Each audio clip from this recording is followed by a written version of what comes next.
अस्सलाम वालेकुम नाज़रीन, मैं हूँ रामीन सैयद और आप देख रहे हैं प्रोग्राम ज़ेरे बहस। नाज़रीन, सऊदी अरब में OIC और अरब लीग का एक गैर मामूली मुश्तरका सरबराही इजलास हुआ, जिसमें सरबराहान मुमलिकत ने गज़ा में फ़ौरी जंग बंदी और इजराइल से मुहासरा ख़त्म करने का मुतालबा किया। गज़ा में क़त्ल आम पर आलमी बरादरी की बेहिसी पर अफसोस का भी इजहार किया। फिर इस मौके पर लीडर्स ने क्या क्या कहा, सबसे पहले आपको ये बताते हैं। ईरानी सदर इब्राहिम रईसी ने कहा कि इजराइल गज़ा में बमबारी के ज़रिए नई नस्ल को ख़त्म कर रहा है, वहाँ होने वाला जुल्म तमाम आलमी क़वानीन का मजाक उड़ा रहा है। फिर OIC के सेक्रेटरी जनरल जो हैं हुसैन इब्राहिम ताहा, उन्होंने कहा कि गज़ा में फ़ौरी तौर पर जंगबंदी की जाए, इजराइल फ़ौज गज़ा का मुहासरा ख़त्म करे। फिर फ़लस्तीन के सदर महमूद अब्बास क्या कहते हैं, वो कहते हैं कि हज़ारों बच्चों के कत्ल पर अफसुर्दा हूँ, लेकिन ज़्यादा अफसोस आलमी बरादरी की बेहिसी पर है। फिर तुर्क सदर रजब तय्यब एर्दोगान क्या कहते हैं, वो ये कहते हैं कि गज़ा में मासूम बच्चों की बिखरी लाशें देखकर दिल खून के आंसू रोता है। जबकि सऊदी वली अहद मोहम्मद बिन सलमान ये कहते हैं कि यरगमालियों की रिहाई चाहते हैं, गज़ा का मुहासरा ख़त्म करके इंसानी इमदाद की इजाज़त दी जाए। तो बड़ी बड़ी स्टेटमेंट्स सामने आई मुख्तलिफ सरबराहान मुमलिकत की जानिब से, मगर मामला सिर्फ स्टेटमेंट्स तक ही महदूद नज़र आया। इजराइल के ख़िलाफ़ किसी किस्म के मुआशी या सियासी कार्रवाई के हवाले से कोई फ़ैसला नहीं किया गया, गुरेज किया गया इस तरह का कोई भी फ़ैसला लेने से। फिर खित्ते के अहम ममालिक के दरमियान वाज़े डिवीज़न भी नज़र आई। तो यहाँ अहम सवाल ये उठता है कि इस्लामी ताउन तंजीम के तारीख़ी इजलास में इजराइल के ख़िलाफ़ किसी अमली इक़दाम पर इत्तेफाक क्यों नहीं हो सका। यही सवाल अपने तजियाकारों के सामने रखेंगे। मैं ज्वाइन कर रहे हैं सीनियर तजियाकार नजमुल साकिब साहब, राव खालिद साहब इस्लामाबाद स्टूडियो से हमारे साथ मौजूद हैं, जबकि डॉक्टर सैयद मोहम्मद हमारे साथ मौजूद होंगे। आप सभी का बहुत शुक्रिया। नजमुल साकिब साहब, जब कोई अमली बात तय नहीं हुई, इस इजलास की क्या सिग्निफिकेंस रह जाती है? हमें बड़ा इंतज़ार था रामीन के जब ये 7 अक्टूबर को हमास हमला करता है इजराइल पे, तो सबसे पहले हमें इंडिविजुअल कंट्रीज़ यानी इनफरादी तौर पे यानी मुस्लिम ममालिक का पता लगा कि जी उन्होंने मजम्मत की है या उन्होंने कहा है जी इजराइल जंग बंद करे या वगैरह वगैरह। तो फिर हमें पता लगा OIC का इजलास हुआ, न्यूयॉर्क में होता है। फिर उसके बाद हमें पता लगा कि एक बड़ा इकट्ठ होगा जिसका कि आपने जिक्र अपने इंट्रो में किया है। इस इकट्ठ में जिसमें कि अरब लीग के भी लोग थे और OIC के भी लोग थे, इसमें हमें तवक्को थी कि कोई ऐसी चीज़ निकलेगी जिसमें जो आपने कहा है ना अमली तौर पे कुछ होगा। तो ये नहीं हो सका और उसमें मजम्मत जो है वो शदीद मजम्मत में बदल गई और फिर जंग बंदी के लिए कहा गया। और ये जो आलमी बरादरी के जी आलमी बरादरी बेहिस्सा है, तो बाबा आप भी तो आलमी बरादरी में आते हैं, 56 ममालिक हैं आपके OIC के, आप भी आलमी बरादरी में आते हैं और आपने क्या किया सवाए यानी बयानबाजियों के। अच्छा, अब सवाल ये यहाँ पे पैदा होता है कि क्या ऐसा भी नहीं हो सकता था कि ये सारे ममालिक जो हैं ये मिलके कहते कि जी हम इजराइल से के ताल्लुकात सिफारती मुनक़ता करते हैं। नंबर 1। नंबर 2, जहाँ जहाँ पे हमारे सफ़ीर हैं अगर इजराइल में तल अवीव में है तो हम उनको वापस बुलाते हैं। नंबर 3, ये जो तेल की या हिसाब किताब हमारे दरामद बरामद के हैं इंपोर्ट एक्सपोर्ट के इजराइल से, हम वो बंद कर देते हैं। नंबर 4 कि आप किसी किस्म की तिजारत या किसी किस्म का जो आपका लेन देन है या जो मेल जोल है, पीपल टू पीपल कॉन्टेक्ट है, हमने देखा कि इनमें से कोई एक चीज भी सामने नहीं आई। उसकी वजूहात क्या हैं? 1-2 वजूहात की तरफ आपकी तरफ यानी इशारा करते हैं और फिर बताते हैं कि मजबूरियां इन मुल्कों की जो हैं वो क्या हैं और किस वजह से ये चीजें जो हैं ये सामने आ रही। सबसे पहली जो बात है वो ये है, 56 ममालिक हैं OIC में और इसमें अरब लीग के सारे जो हैं वो ममालिक मौजूद हैं। अरब लीग अपने तौर पे जो है वो बता दिया था पहले भी और उन्होंने जेनोसाइड का लफ्ज़ इस्तेमाल किया था, लेकिन कुछ मिल मिला के करने की बात जो है वो नहीं थी, ना ही कुछ जंग करने की, ना ही कुछ ऐसा था कि जी हम मिल के जो है वो हमास की मदद करते हैं। पहली वजह ये है कि ये जंग जो जारी है, जो 7 अक्टूबर से जारी है, ये जंग अरब की जंग ही नहीं है, ये जंग OIC की जंग नहीं है, ये जंग फ़लस्तीनियों की भी जंग नहीं है। ये जंग है जो कि हमास, ये चंद 100 या चंद हज़ार लोग हैं, इनका तो अभी तक ये भी नहीं पता लगा कि ये लोग जो हैं ये कितनी तादाद में कितने रहते कहाँ पे हैं, इनको एड कौन करता है, इनको ये मिसाइल कौन देता है, इनको ये रॉकेट किधर से मिलते हैं। तो ये जंग है हमास की और यानी इजराइल की। पहली बात ये हुई। इसका मतलब ये है कि अरब लीग की नहीं है, OIC की नहीं है, किसी मुस्लिम और मुल्क की है ही नहीं, क्योंकि नहीं तो फिर होता कि जी ईरान और टर्की ने मिलकर हमास के साथ हमला किया, फिर तो बात बनती। दूसरी वजह इसकी ये बनती है कि जो 56 ममालिक हैं हमारे OIC के, ये याद रहे कि OIC बनी ही इसलिए थी, वजूद में आई ही इसीलिए थी कि अब यानी मस्जिद अल-अक्सा का जिक्र था और उसमें यह था कि फ़लस्तीन के आपने यानी जो उनके हुकूक हैं वो उनको दिलाने हैं, इसलिए ये तंजीम बनी थी। इसका सिर्फ एक एजेंडा था, बाद में कश्मीर वगैरह भी बीच में शामिल हुए। अब फ़लस्तीन की ही बारी है और ये OIC के 56 ममालिक जो हैं इनकी 56 फॉरेन पॉलिसियां हैं, इनकी इतनी ही फॉरेन पॉलिसियां जितने ये ममालिक हैं बशमूल पाकिस्तान के। सही। अच्छा, तीसरी बात कि वो जो एक साजिशी किस्म की थेरियां होती हैं कि जी यानी जो असला इनमें से अक्सर ममालिक ऐसे हैं जिनकी ट्रेड चल रही है, इनमें से अक्सर ममालिक ऐसे हैं जिन्होंने इजराइल को बहैसियत एक यानी मुल्क के तस्लीम कर लिया हुआ है, उनकी तिजारत चल रही है, टेक्नोलॉजी दाएं बाएं हो रही है, असला दाएं बाएं हो रहा है, सरप्टिशसली हो रहा है, सीक्रेटली हो रहा है, वो अलग बात है, लेकिन उनके वो हिसाब किताब हैं। फिर एक इनडायरेक्ट एक्शन है कि अगर हम इजराइल के खिलाफ मुत्तहिद होके को बात करते हैं तो जो इसका फॉलो आउट इफेक्ट है अमेरिका की तरफ से, यूके की तरफ से, यूरोप की तरफ से, वो क्या होगा और उसके हम मुतहम्मिल हैं कि नहीं हैं। ठीक हो गया। अमेरिका और जो यूके है, अमेरिका और जो यूके है, ये यानी इस वक्त की आखिरी बात, जी। मिडल ईस्ट की जहां तक सियासत का या तेल का या हिसाब किताब का ताल्लुक है, पूरे मिडल ईस्ट का, उसमें इजराइल जो है वो यूं समझिए कि यूके और USA के जो मफादात हैं, जो उनके इंटरेस्ट हैं, स्ट्रेटेजिक हैं या जियोपॉलिटिकल हैं या जियो इकोनॉमिक हैं, उनकी हिफाजत करता है इजराइल। लिहाजा हमें साफ नजर आ रहा है कि ये जंग जो है ये जारी रहेगी उस वक्त तक जब तक कि इजराइल के तमाम मकासद हल नहीं हो जाते। बिल्कुल ठीक है। राव खालिद साहब, इजलास बुला लेना, स्टेटमेंट्स दे देना, ये काफ़ी होता है? इससे आगे बढ़कर क्यों नहीं कुछ कर पाए मुस्लिम ममालिक? देखें, OIC की दो जो मैं जिनको समझता हूँ तारीखी जो इज्तिमात हुए, एक सेकंड उसका था इज्तिमा जो 1974 में लाहौर में हुआ था जी, और एक था 9/11 के बाद 2003 में पुत्रजाया मलेशिया में हुआ था। ये दो इजलास को हम कह सकते हैं OIC जिस वक्त जिसने असर्ट किया, जिसने बड़े अहम फैसले भी किए, लेकिन बदकिस्मती है किसी एक फैसले पे अमल नहीं हुआ। ठीक है। अब OIC का जो प्रॉब्लम है वो 74 से रूट करता है। 74 में जब इजलास हुआ उस वक्त बड़े रेडिकल फैसले लिए गए। 1973 में सऊदी अरब और US का पेट्रो डॉलर का मुआहदा होता है और 74 में जब इजलास होता है OIC का, उसमें पेट्रोल को बतौर वेपन या ऑयल को बतौर वेपन यूज़ करने की बात की जाती है।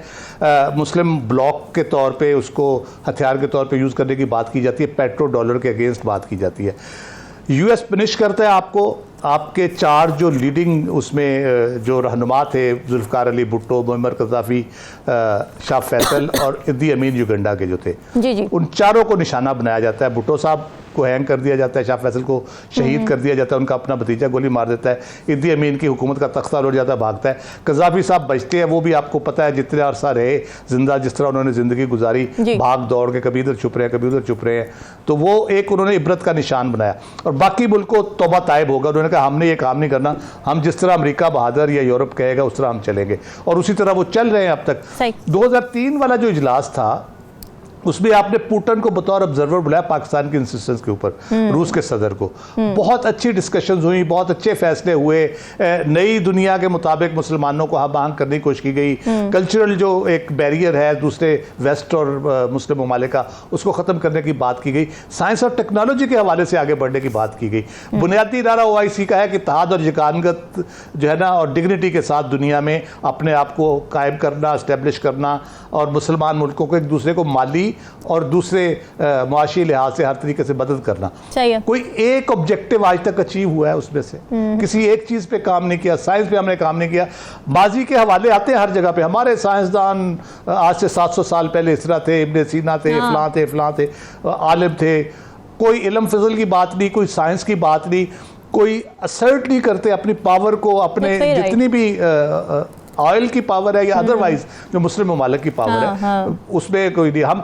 हमने इत्तेहाद गानगर से चलना था। आप मुसलमान मुल्कों की लड़ाइयाँ देख ले, कौन सा मुल्क है जिसके अंदर लड़ाई नहीं चल रही, इंटरनल चल रही है या आपस में लड़ रहे हैं मुल्क। यमन लड़ रहा है, शाम के साथ हो रही है लड़ाई, बाकी मुल्कों में इसी तरह से चल रहा है, इराक का मसला है, ईरान के साथ इराक का मसला। तो ये ओआईसी का ये एजेंडा क्या है? बात ये ओआईसी इसमें कुछ नहीं कर सकती। अच्छा, ओआईसी वही जो नजम साकिब साहब ने कहा कि कुछ स्टेप्स अनाउंस कर सकते थे डिप्लोमेटिक लेवल पे इधर उधर करके, वो भी नहीं कर सकते। उससे आप उनकी बेबसी का अंदाजा लगा लें। बेबसी का अंदाजा। जो असल काम करना है वो करना है अमेरिका ने। जब तक वो नहीं चाहेगा उस वक्त तक ये मसला हल नहीं होगा। और अमेरिका खौफ को हथियार के तौर पे इस्तेमाल कर रहा है, तो जब तक खौफ को हथियार के तौर पे वो इस्तेमाल करता रहेगा ये मसले हल नहीं होंगे। कहीं ना कहीं जंगें छिड़ती रहेंगी, लोगों को उस एरिया के मुल्कों को खतरे में डाला जाएगा। यूक्रेन के पड़ोस में देख लें, इसी तरह से शाम के पड़ोस में देख ले, अब ये फलस्तीन का हाल देख ले। तो वो अमेरिका बहादुर जब चाहेगा मसला हल होगा, और ओआईसी भी उस वक्त बड़ी बहादुर हो जाएगी। जी डॉक्टर साहब, आइडियली क्या होना चाहिए था इस इजलास का नतीजा? ये भी तजवीज़ देखी गई थी, लेबनान और अलजायर ने अरब लीग को दी थी कि इजराइल को तेल की फराहमी रोक दी जाए, मगर मुत्तहदा अरब अमारात और बहरीन ने इसकी मुखालिफत कर दी। इन डिफरेंसेस को कैसे आप देख रहे हैं? बहुत शुक्रिया जी। मैं पहले तो आपसे दरख्वास्त करूँगा, आई होप कि आप वक्त के हवाले से इंसाफ करेंगे। दूसरी बात ये कि मेरा चूँकि सब्जेक्ट भी यही है, तो मैं दो अंदाज में इस बात को डिस्कस करना चाहूँगा। एक तो नज़रियाती अप्रोच है कि जी, और नज़रियाती और असूली अप्रोच हो सकती है कि जी दुनिया में अमन होना चाहिए, दुनिया में इंसाफ होना चाहिए, और ह्यूमन राइट्स का और आज़ादी का एहतराम करना चाहिए। ये तो नज़रियाती बातें हैं। अक़वाम मुत्तहिदा को जंग बंद करानी चाहिए, आलमी क़वानीन पे अमल होना चाहिए, कश्मीर को हक़ खुद इरादियत मिलना चाहिए, फ़लस्तीन के लोगों की जान और माल की हिफाजत होनी चाहिए। ये तो नज़रियाती और उसूली बातें। अच्छा, अब हम कुछ क्विकली मैं हक़ाइक़ का कुछ 4-5 हक़ाइक़ बयान कर देता हूँ, जिस तरह एम्बेसडर साहब ने और राव साहब ने अहाता किया। कुछ उसमें मज़ीद आपकी तवस्सुत से आपके नाज़रीन के लिए बताना मेरी इखलाकी और पेशा वराना ज़िम्मेदारी है। देखिए, बात यह है कि आपकी ख्वाहिशात और आपकी नज़रियात जो हैं वो अपनी जगह ठीक हैं। जो फ़लस्तीनियों के साथ जो जुल्म सतम हो रहा है उसमें भी कोई दो राय नहीं है, लेकिन पहली बात यह है कि ये कोई पहली दफ़ा तो नहीं हो रहा। 3 बातें ये हैं कि आपको बोस्निया की जंग याद नहीं है जिसमें 35,000 से ज़्यादा शहादतें हुई थी, तो उसमें मुस्लिम उम्मा ने क्या कर। अच्छा, आपको मैं अमेरिका का एक जो मोतबर तरीन अखबार समझा जाता है वाशिंगटन पोस्ट, उसने स्टेट डिपार्टमेंट की एक हवाले से जो फिगर्स जारी की थी, उसमें वॉर एंड टेरर में 4.6 मिलियन कैजुअल्टीज हुई थी। कितनी? 46 लाख। तो 46 लाख लोग तो दहशतगर्दी में मुलविस नहीं थे। सही बात। अच्छा, और ये भी हुस्न इत्तफाक नहीं है कि पिछले 23 साल से जो जंग है वो मुस्लिम ममालिक में ही हो रही है, चाहे वो नॉन स्टेट एक्टर के साथ हो या रियासतों के दरमियान हो, या उस रियासत पे किसी बड़ी ताकत ने हमला किया हो। क्या लिबिया, क्या शाम, क्या लबनान, क्या फ़लस्तीन, क्या अफगानिस्तान, क्या यमन, इन सब में कॉमन चीज़ क्या है? उसने इत्तेफाक की बात है कि ये सारी की सारी रियासतें मुसलमान हैं। ये दूसरा फैक्टर है। तीसरा फैक्टर ये है कि जो मुस्लिम ममालिक हैं उनमें से ज़्यादातर इस वक्त अमेरिका के ऊपर सियासी, गौर से सुनिए, सियासी, माशी और दिफाई एतबार से डिपेंडेंट हैं।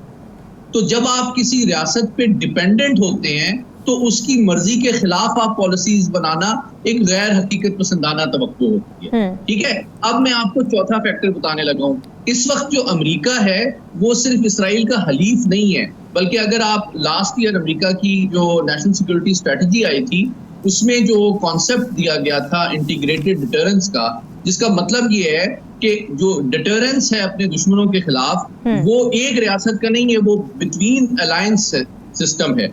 तो अब आपको नजर आ रहा है कि अमेरिका की जो सिफारतकारी भी है जी, उसका मकसद, आप जब जाते हैं 3 दफा दौरा करने मिडल ईस्ट का, तो उसका मकसद कोई जंगबंदी नहीं है, अमन का क़याम नहीं है। उसका मकसद हमास को डिप्लोमेटिकली, मिलिटरीली आइसोलेट करने की सिफारती कोशिश है।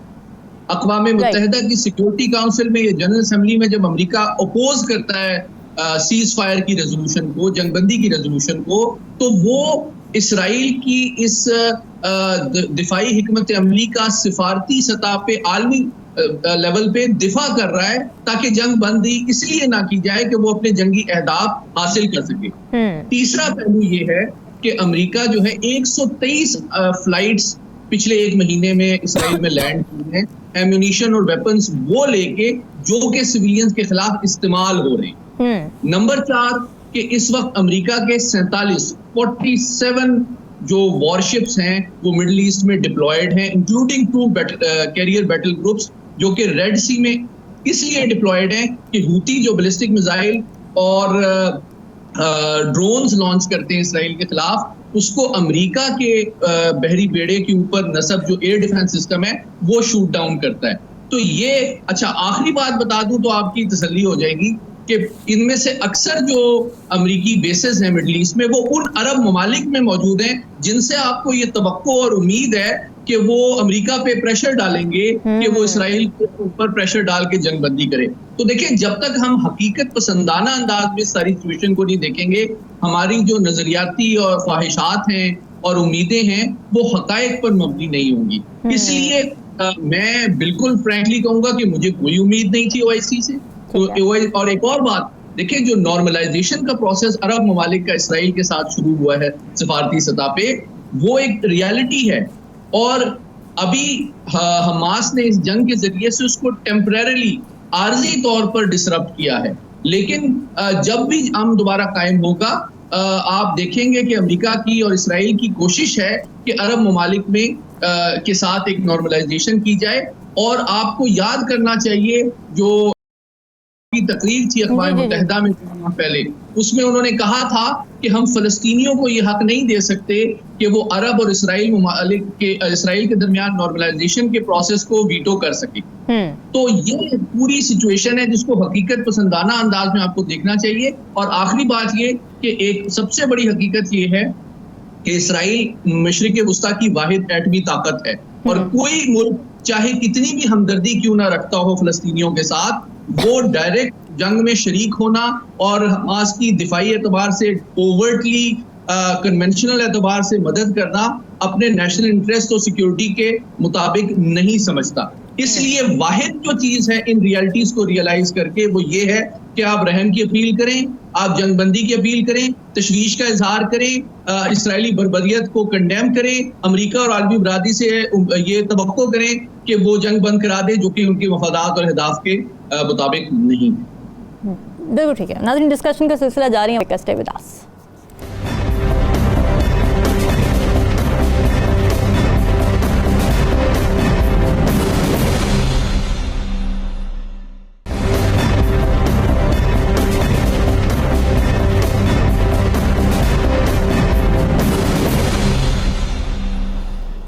वेलकम बैक नाजरीन। राव खालिद साहब, ओआईसी के किरदार की हम बात कर रहे थे। अब ओआईसी तो चलें कुछ नहीं कर सकी, कोई अमली मुआहदे नहीं हो सके, कोई इक़दाम नहीं उठाए जा सके, स्टेटमेंट्स आ गई।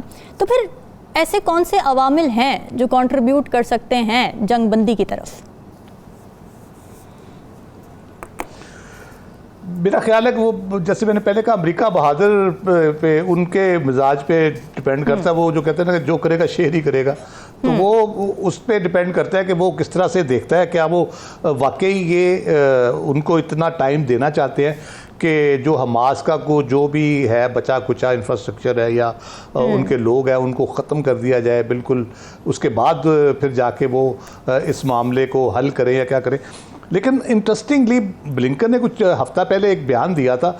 उसने कहा था कि इसराइल की जो सिक्योरिटी है ना, वो उसका वाहिद हल 2 स्टेट जो सलूशन है वही है। जब तक फ़लस्तीन और इसराइल की 2 रियासतें पैरेलल एस्टेब्लिश नहीं हो सकती, उस वक्त तक इसराइल की सिक्योरिटी इंश्योर नहीं हो सकती। जब ये इस चीज़ का इदराक मौजूद है तो उस तरफ क्यों नहीं कदम बढ़ाया जाता? इस कम अज़ कम जो ओआईसी थी उसको इस मौके से का फ़ायदा उठाते हुए इस बात में तो इसरार कर सकते हैं, इस बात पे तो पुश कर सकते हैं, जैसे वो सेक्रेटरी खारजा उनके घूम भी रहे हैं उधर ही मिडिल ईस्ट में कई दौरे कर चुके हैं। जी, जी। उनको ये तो कह सकते हैं कि भाई कोई रोड मैप ले आओ, कोई टू स्टेट का जो आपने बनाया इतने अरसे से लगे हुए हैं 20-25 साल से, उसको कम से कम अमली तौर पे उसके कोई शक्ल निकालने की कोशिश करें, उसको हल करने की कोशिश करें। तो उस तरह भी कोई मामला की पेशरफ्त नहीं हो रही। तो इसका मतलब यही है, जैसे सैयद मोहम्मद अली साहब ने कहा कि ये कोई रुकता हुआ नज़र नहीं आ रहा। ये लगता है कि ये पहले भी होता रहा है, अब भी हो रहा है और आगे भी ये इसके इम्कानात बहरहाल मौजूद है। जब तक ये मसला उस तरह से हल नहीं होता जिस तरह अमेरिका भी कहता है, इसराइल भी मानता है, हमारे सारे मिडल ईस्ट भी मानता है, सारे मुस्लिम ममालिक भी मानते हैं, दुनिया भी मानती है कि 2 स्टेट इसका वाहिद हल है। तो जब तक उस तरफ हम नहीं जाएंगे ये मसला हल नहीं होगा। सरेदस्त तो यही है कि हमें दुआ करनी चाहिए कि ये फैले ना, ये जो पूरी जंग है। आसार नहीं लग रहे क्योंकि शाकी हैं लोग हमास के इस एक्ट पे, इसलिए कोई मुल्क सीरियसली जो उनके हमायत भी रखते हैं, उनके लिए हमदर्दी भी रखते हैं हमास के लिए, वो उस तरह से बीच में कूद नहीं रहे। बयान ज़रूर दे रहे हैं, धमकियां ज़रूर लगा रहे हैं, लेकिन उस तरह से कूद नहीं रहे इसके अंदर। लेकिन यू नेवर नो, कोई ऐसी सिचुएशन क्रिएट हो जाती है, कोई ऐसी सूरत हाल पैदा हो जाती है जिसमें कोई एक आध एलिमेंट ऐसा आ जाता है बीच में, हिजबुल्लाह आ जाती है, ईरान की तरफ से कुछ एक्ट हो जाता है, तो वो फिर बहुत, यमन की तरफ से कुछ हो जाता है, तो बहुत सीरियस मसला ये हो जाएगा। इसलिए उससे अवॉइड करने के लिए ज़रूरी है कि कुछ ना कुछ टेबल पे रखा जाए। जंग बंदी कराना बहुत ज़रूरी है। ऑब्वियसली वहाँ पे जिस तरह से इंसानी जानों का ज़िया हो रहा है और जुल्म हो रहा है, सिर्फ ज़्यादा ही हो रहा है, इतना बड़ा जुल्म हो रहा है, बच्चों की तादाद इतनी ज़्यादा होगी, कोई खाने पीने की सहूलियात नहीं है, मेडिकल के अलग से प्रॉब्लम चल रहे हैं, ज़ख्मियों की कोई आदत करने वाला नहीं है, उनकी टेक केयर करने वाला नहीं है। तो इस सूरत हाल में जंग बंदी तो इम्पॉर्टेंट है ही है, लेकिन इसका सलूशन बहुत इम्पॉर्टेंट है। हम हर 5-7 साल बाद ये इस किस्म के तमाशा ना कौम बर्दाश्त कर सकती है फ़लस्तीन की, ना इसराइल के लिए अच्छा है, ना उस खित्ते के लिए अच्छा, बल्कि पूरी दुनिया के लिए अच्छा नहीं है। ठीक है नजमुल साकिब साहब, वो सारे एलिमेंट्स जो जंग बंदी करा सकते थे या करा सकते हैं, वो कौन कौन से हैं, और क्या कोई इजलास होता है? आप देख रहे हैं सिक्योरिटी काउंसिल का दोबारा, और फिर उसके अंदर कोई ऐसे ठोस इक़दाम ले लिए जाएं, किसी की तरफ से तो फर्म हैंड दिखाया जाए इस मामले पर? एक तो हल ये है कि जी जंग हो रही है तो हमास की जो है वो खुल के मदद की जाए और ये इसको चलाया जाए। चलाते हैं जंग तो चलाएं, जो कि हमें नज़र नहीं आ रहा। दूसरा ये है कि आपने जो सवाल किया कि कौन कौन से वो एलिमेंट्स हैं, सबसे पहले तो आपका आता है कि सिक्योरिटी एक यूनाइटेड नेशंस है, उसमें जो सबसे अहम इदारा है वो सिक्योरिटी काउंसिल का है। सिक्योरिटी काउंसिल में चीन भी मौजूद है, रूस भी मौजूद है। अब ये है कि वो कर सकते थे, 2 इजलास का तो हमने सुना, अखबारों में पढ़ा, लेकिन वो भी किसी वजह से खामोश हैं। अमेरिका की खामोशी समझ में आती है, उसमें जो P5 के मेंबर बाकी 2 हैं जो कि आपका यूके और फ्रांस है, उनकी भी समझ में आती खामोशी, लेकिन चीन और रूस की खामोशी किसी वजह से समझ में नहीं आती। तो सबसे पहले तो एलिमेंट ये हुआ कि आपका सिक्योरिटी काउंसिल इसको बंद करा सकता था एक ऐसा रेजोल्यूशन पास करके कि बाकी बातें बाद में होंगी, पहले जंग बंद की जाए, वो तो नहीं हुआ। दूसरा एलिमेंट इसमें कौन सा है? ये जो बातें हुई है ना कि यानी मुस्लिम ममालिक वगैरह, हम में ताकत नहीं है भाई, मुसलमानों में इतनी मिख नहीं है, इतना मेटल नहीं है और कमर में दम नहीं है कि वो कहें कि जी हम ये कर देंगे, लिहाजा उनको तो छोड़ दीजिए। दूसरा आपका आता है चीन और रूस का इंडिविजुअल मिलना, और कुछ कंट्रीज जो थी जिसमें टर्की है, जिसमें ईरान है, ये मिलिटरीली मजबूत कंट्रीज हैं, इन्होंने भी अपना हाथ खींच के रखा हुआ है कि उस नहज तक पहुंच जाए तो फिर बात करेंगे। तीसरा एलिमेंट है वो है अमेरिका का इंडिपेंडेंट। अमेरिका चाहे आज बंद हो सकता है, इजराइल चाहे आज बंद हो सकता है, या फिर ये है कि हमास सरेंडर कर दे। नोट कीजिए मैं क्या कह रहा हूं, जंग बंद हो सकती है अगर हमास बंद कर दे। और हम ये सुन रहे हैं, जो हम तक खबरें आ रही हैं कि अभी तक हम सिर्फ यही देख रहे हैं कि फलस्तीनी शहीद हो रहे हैं, तबाह बर्बादी फलस्तीन की हो रही है। बहुत सारी फिगर्स ऐसी भी आ रही हैं जिसमें इजराइल को भी तकलीफ पहुंच रही है, उनके भी बंदे मर रहे हैं, उनके भी, चूंकि जंग अब यानी मैदान में आ गई है ना, तो उनके भी नुकसानात काफी हो रहे हैं। अच्छा, अब ये है कि ये कहना कि जी आसपास के ममालिक मसलन यानी इजिप्ट जो है वो क्या कर रहा है, बिल्कुल यानी फ़लस्तीन और यूँ समझिए कि इजराइल का बिल्कुल हमसाये में एक बड़ा मुल्क है इजिप्ट, जो कि रोल अदा कर सकता था, मीडिएशन करा सकता था, किसी किस्म का कोई हल निकाल के नेगोशिएट करके जंग बंद करा सकता था। उधर का हाल सुन लीजिए। परसों मेरे एक दोस्त जो हैं वो मुझे कायरो से फ़ोन करते हैं किसी बिजनेस के सिलसिले में, वहाँ जा रहे हैं। तो मैंने उनसे पूछा, मैंने कहा यार ये हम लोग जो हैं इधर ये पाकिस्तान में रो रहे हैं, परेशान हैं, हम दुआएं मांग रहे हैं, मसलों पे बैठे हुए हैं कि यार ये किसी तरीके से अब 11,000 से ज़्यादा शहीद हो गए हैं फ़लस्तीनी, तो तुम बताओ वो जो बिल्कुल पास मुल्क है, बिल्कुल यानी नेबरहुड में इजिप्ट, जो कि एक बहुत बड़ा यानी एक फैक्टर है इस पूरे उसमें, वहाँ पे हालात कैसे हैं, लोग कैसे हैं। उसने कहा यहाँ पे सयाह वैसे ही आ रहे हैं, अच्छा, सयाहत जारी है, टूरिज्म जारी है, बल्कि यहाँ तक जो मेन मॉस्क है वहाँ की, उसमें जुमे की नमाज के लिए, मैं चूंकि परसों की बात कर रहा हूँ, जुमे की नमाज के लिए कॉर्डन ऑफ कर दिया गया उस मस्जिद को कि सारे मुस्लिम कहीं पे इकट्ठे होकर कुछ कर ना दें। अंदाजा लगाइए। अब इस सूरत हाल में किसी किस्म की तवक्को रखना हमसायों से, मुसलमान ममालिक से या दुनिया से, ये बिल्कुल एक गैर यानी समझिए कि बिल्कुल गैर मुनासिब सी बात है। एक दो बातें मैं यहां करना चाहूंगा, उससे एक दो चीजों की वजाहत होगी।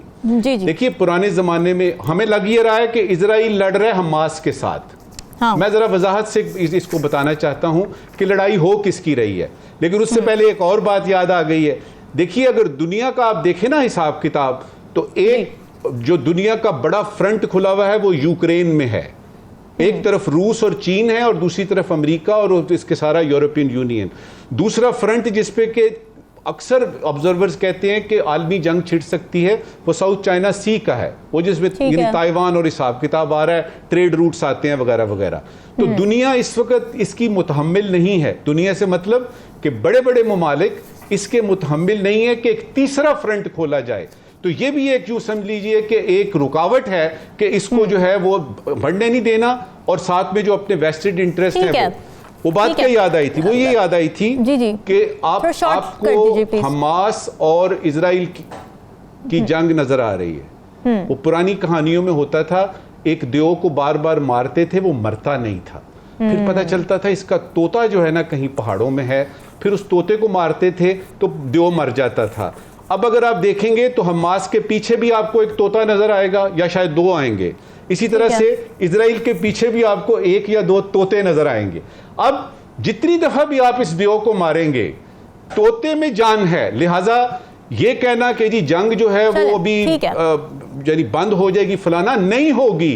इजराइल या तो खुद उसके तमाम अहदाफ पूरे हो जाएंगे, यानी हमास सरेंडर कर देगा, या उसके बाद ऐसा होगा कि जो कि लोग इस वक्त विशफुल थिंकिंग कि अल-कस्साम जो है वो पता नहीं इराक से आ जाएगी, इधर से यानी लबनान से जो है वो हिजबुल्लाह आ जाएगा, तो कुछ ये सारी विशफुल थिंकिंग है। मुझे ऐसा होता नजर नहीं आ रहा। मुझे लग रहा है कि ये जंग जारी रहेगी। आज इजराइल के जो बेंजामिन नेतन्याहू हैं उन्होंने आज कह दिया है। ठीक है, बिल्कुल ठीक है, बिल्कुल ऐसी है। नाज़रीन, डिस्कशन का सिलसिला जारी है, ब्रेक का, स्टे विद अस।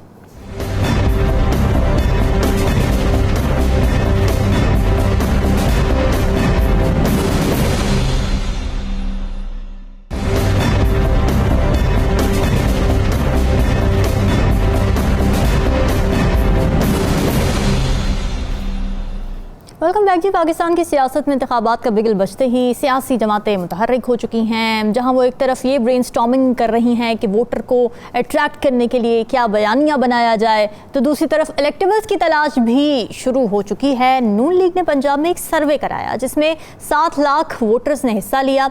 अब इस बुनियाद पर यह तय किया गया है कि इलेक्टेबल्स के लिए नून लीग के दरवाजे खोल दिए जाएँ और हर उस शख्सियत को मुस्लिम लीग नून में शामिल करवाया जाए जो सीट जीतने या फिर ज़्यादा वोट लेने की सलाहियत रखता हो। एक तरफ इलेक्टेबल्स का महाज है तो दूसरी तरफ बयानिए की जंग है। नून लीग पर पीपल्स पार्टी और पीटीआई ये तनकीद कर रहे हैं कि जी नून लीग को फेवर्स दिए जा रहे हैं, सहूलियात फराहम की जा रही हैं, इलेक्शन जीतने का रास्ता हमवार किया जा रहा है। फिर उन मुकदमात में अदालतों से क्लीन चिट मिल चुकी है जिनमें वो सजा याफ्ता या नाअहल थे। मगर नून लीग अपने ऊपर से ये छाप हटाना चाहती है, जिसके लिए नवाज शरीफ ने पार्टी की नई मंशूर कमेटी को हिदायत दे दी है कि वो इस तासुर को ख़त्म करने के लिए एक बयानिया तैयार करें और इस बयानी को पार्टी मंशूर में शामिल किया जाए। आने वाले वक्त में क्या नून लीग ये तासुर ख़त्म कर पाएगी और इस बार इलेक्शन में इलेक्टेबल्स चलेंगे या फिर बयानियाँ, यही सवाल रखेंगे। नजमो साकिब साहब, इलेक्टेबल्स तो मिल जाएंगे, नून लीग को कुछ शमूलियत भी इख्तियार करना शुरू कर दी है, फिर बलूचिस्तान का महाज भी संभाल रहे हैं, लेकिन बयानियाँ ढूंढना कंपैरेटिवली आपको लगता है कि मुश्किल होगा अभी नून लीग के लिए? मेरे ख्याल में रामीन, बयानिए से ज़रा बात थोड़े से आगे बढ़ चुकी है। बयानिए आप बनाते हैं ताकि आप वोटर्स को अट्रैक्ट करें और ज़्यादा से ज़्यादा वोट लें, फिर आप हुकूमत में आए वगैरह वगैरह। मुझे जो नज़र आ रहा है वो ये है कि जो एक तरीके से जो अंडरस्टैंडिंग नून लीग को मिल चुकी है कि आपकी हुकूमत बनेगी, लेकिन ये जो फॉलोइंग चीज़ें हैं ये आपने करनी हैं, तो वो बयानिए से थोड़ी सी आगे बढ़ चुकी है बात।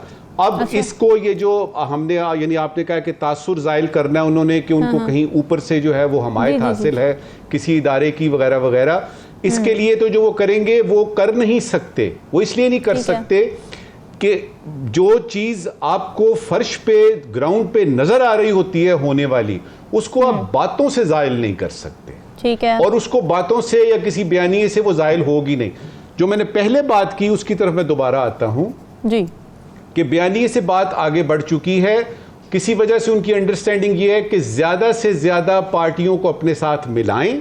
मिलाने का मतलब ये है कि मिल के हुकूमत करेंगे, प्राइम मिनिस्टरशिप हमारी होगी, मेन मिनिस्ट्रियां हमारी होंगी, हम यानी जो हमारी अक्सरियत है वो हमारी होगी, आप हमारे साथ। यहां तक के अगर आप देखें पिछले 3-4 दिनों में जो बयानात आ रहे हैं, मिसाल के तौर पे आज ही जो बयान आया है, जो यानी मुस्लिम लीग के 2-3 रहनुमा हमने देखे, उन्होंने बात की जी कि किसी को माइनस नहीं करना चाहिए। ठीक है। इशारा किस तरफ है हम सब जानते हैं। फिर उन्होंने मिसाके मईशत की बात की है कि मिसाके मईशत होना चाहिए, जो कि सबसे टॉप प्रायोरिटी वो यानी मैटर है, जो हम काफ़ी दिनों से, काफ़ी हफ्तों से सुन रहे हैं कि जो भी हुकूमत आएगी उसको ये तो करना पड़ेगा, मईशत को ठीक करना पड़ेगा। फिर ये है कि 2 जमातों से, ये यानी साद रफीक साहब ने कहा कि 2 जमातों से आगे भी कुछ जमातें हैं। मतलब क्या हुआ? मतलब ये हुआ कि जो काम उनको तफवीज़ किया गया है या जो जिम्मेदारी उन्होंने ले ली है, उसके लिए एक बहुत ज़रूरी एलिमेंट ये है कि आप बाकी जमातों के साथ मिल के चलें। यानी इसमें किसी किस्म की कोई अभाम नहीं रह गया कि जहाँ तक नून लीग का ताल्लुक है, वो ये चाहते हैं कि जो उनको इशारा मिला है या उनको कोई एहसास हुआ है या उनको कहीं से यकीन दहानी हो गई है या उनको अपने तौर पे पता है कि इस दफ़ा इलेक्शन हुए तो हमारी अक्सरियत आएगी, लेकिन ऐसी अक्सरियत नहीं होगी जो कि 2/3 होती है, लिहाजा बाकी जमातों को। तो इसमें से क्या एक चीज़ निकली? एक चीज़ ये निकली कि नज़रियात का जहाँ तक ताल्लुक है, अव्वल तो वो हमें समझ ही नहीं आती, आज तक समझ में नहीं आई कि किसी पॉलिटिकल पार्टी का नज़रिया क्या है। जहाँ तक नज़रियात का ताल्लुक है वो एक तरफ रख के, तो इस वक्त मसालेहत ये लफ्ज़ है, मसालेहत का वक्त है कि जिस किसी पार्टी, और उसमें पीटीआई के साथ तो वो सबसे पहले एक आवाज़ तो आए जेल से, एक आवाज़ तो आए किसी तर्जुमान पीटीआई की कि जी हम आपके साथ हैं, अब देखें उसके बाद क्या होता है। उस तरफ से दूसरी तरफ से पीपल्स पार्टी देखें, उनको तो इस वक्त समझ ही नहीं आ रही, यानी रामीन उनको नहीं पता चल रहा कि क्या है। वो वक्त का इंतजार कर रहे हैं कि ज़रा ये बलूचिस्तान से हो आए, ज़रा बाकी चीज़ों का पता लग जाए। MQM का तो हो गया, उसके बाद यानी बाकी जो छोटी छोटी जमातें हैं, जो F जमात है यानी मौलाना फजलुर रहमान की, उसका ऊँट किस करवट बैठता है। बॉटम लाइन क्या निकली कि जिस सवाल का आपने जिक्र किया था, मेरे ख्याल में बयानिए की बात नहीं है, क्योंकि बयानिया होता है आपके मैदान में आने से पहले और वो वोटरों के लिए होता है। ये जो कुछ हो रहा है इस वक्त, ये बड़ा मुश्किल है कि ये बयानिया बनाया जाए, क्योंकि वो बन चुका है, वो मेरी पूरी आवाम को पता है, पूरे पाकिस्तान को पता है। ठीक हो गया? ठीक है। राव खालिद साहब, नून लीग की स्ट्रेटजी ठीक है आपके ख्याल में? जो सबको साथ मिलाने की बातें हो रही है, अपीजमेंट की बातें हो रही हैं, चैलेंजेस वही वाले नहीं होंगे जो पीटीआई की गवर्नमेंट को भी हुए जब साथ छोड़ दिया उनके इत्तेहादियों ने, उनकी गवर्नमेंट गिरा दी गई बाद में? तो क्या नून लीग को नहीं ये खदशात होंगे कि उनके साथ भी ऐसा कुछ हो सकता है दोबारा, अगर उन्होंने ऐसी गवर्नमेंट बनाई? नून लीग इन तजर्बात से गुजरी है, उनको पता है कैसे सूरत हाल होती है।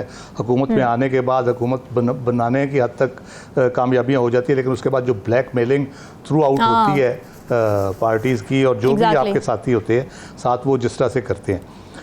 लेकिन इम्पोर्टेंट बात यह है कि हमें बयानिए पे क्या होगा, इलेक्टेबल्स लेने से क्या होगा, ये मामला इससे बहुत आगे चले गए हैं। अब बात यह है कि अभी पाइड का आज ही एक सर्वे आया, उसकी डिटेल अभी आ रही है, मैंने थोड़ा सा उसको स्टडी किया। जी।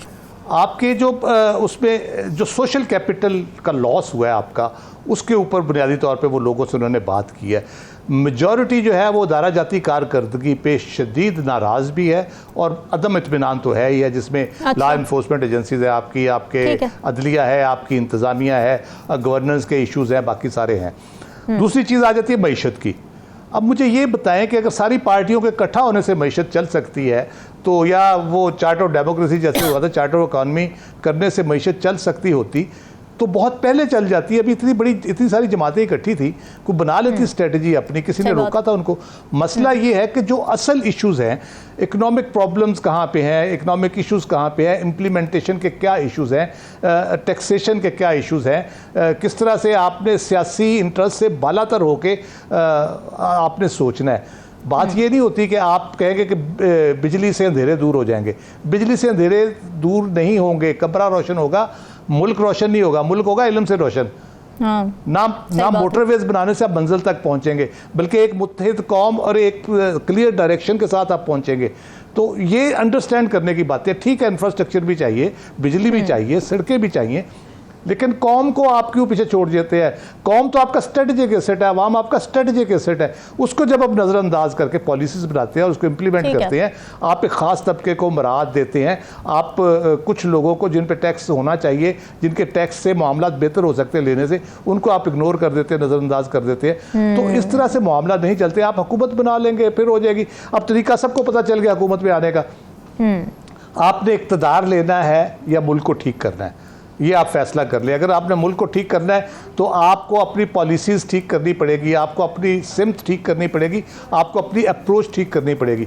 और जो यंगर जनरेशन है अभी, उसका नौकरियों का मसला भी उस तरह से नहीं है, उसका थाना कचहरी का मसला भी उस तरह से नहीं है। उसको जॉब का यकीनन है, लेकिन फ्रीलांस अपॉर्चुनिटीज़ आ रही हैं। या तो वो जो लोग करते हैं क्वालिफाई बाहर चले जाते हैं, या यहाँ पर फ्रीलांस वो कर रहे हैं। वो यहाँ का सोशल सिस्टम ठीक देखना चाहते हैं। वो यहाँ पे अपने लिए जो सहूलतें हैं, सेहत की, तालीम की और जो पुलिस गर्दी है, उससे वो बचना चाहते हैं। सही बात है। इसके लिए आप क्या माहौल क्रिएट कर रहे हैं? अगर तो आपने उसी तरह चलना है पहले की तरह, तो उसका कोई फ़ायदा नहीं। आप जितनी मर्जी हुकूमतें बना लें, गिरा लें, तोड़ लें, इसको ले आएँ, उसको ले आएँ।